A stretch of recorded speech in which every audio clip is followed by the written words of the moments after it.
Hello, my name is Bill, and if you have a 2018 to 2019 Ford Explorer and want to remove your roof rails, this is my quick video on what I did to remove mine and what products I used. The tools I used were a 10mm socket screwdriver and a deep 10mm socket and wrench, a T 1.5mm hex key wrench, locking pliers, and large 10 snips, work gloves, and a step stool. Items I used were the Permatex Clear Adhesive Sealant, 10 M6 by 1 by 12mm set screws, Dawn Enterprises Incorporated automotive molding, FORD OEM Interceptor forward trim pieces, a cleaning solution, rubbing alcohol, paper towels, a towel, and an automotive paint tape. The items needed to make this happen will also be listed in the description below. I started from the rear of the vehicle, grabbing the top of the plastic roof rail and pulling up to separate it from the base plate. Be careful where and how you place the top of the roof rail once separated, as it is delicate plastic and will scratch very easy. Once I removed the base plate, I reconnected the top roof rail to it and stored it. Within the base plate, you will see 5 10mm bolts plus the metal hex bolt with a 10mm nut on the bottom of it. You can see it here. Remove the 5 bolts and the nut and you will be able to lift the base plate up, removing it from the vehicle. Now comes the fun part.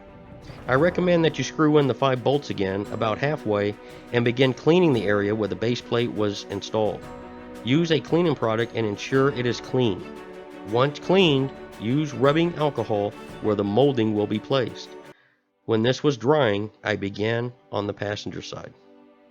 Once I was done on the passenger side, I returned to the driver's side to remove all of the bolts. For the hex head bolt, I used the locking pliers on the very top and removed it. I started from the rear and placed the Permatex adhesive sealant in the bolt hole and on the set screw. You need to screw the set screw flush with the top of the roof. Do not continue to screw below the roof line. Once the set screw is in, use more adhesive sealant on top of the set screw to fill in the recessed area. Repeat steps for the remaining 3 holes. I temporarily installed the FORD OEM Interceptor trim piece using one of the 2 bolts to secure it. I then measured from the end of the trim piece to the end of the roof of how much molding I would need. I measured 6 feet 1.5 inches. The molding trim I cut was 6 feet 3 inches, just in case I would need more. The old saying, better to cut long than short. I began placing the Permatex adhesive sealant on the plastic trim holder and inside the 2 bolt holes.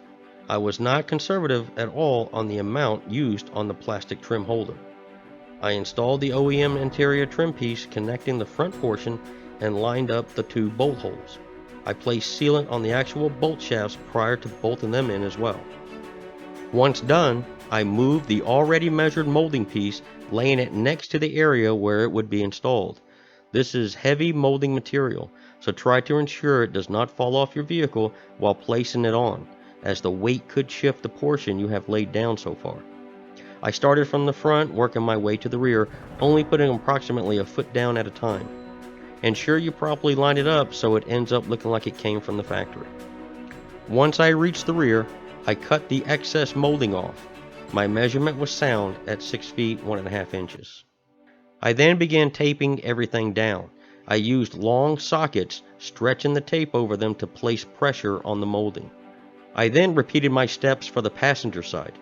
Now all that is needed is waiting for the next day to ensure the sealant and 3M tape has done its job. If you follow my steps, you should have the same outcome.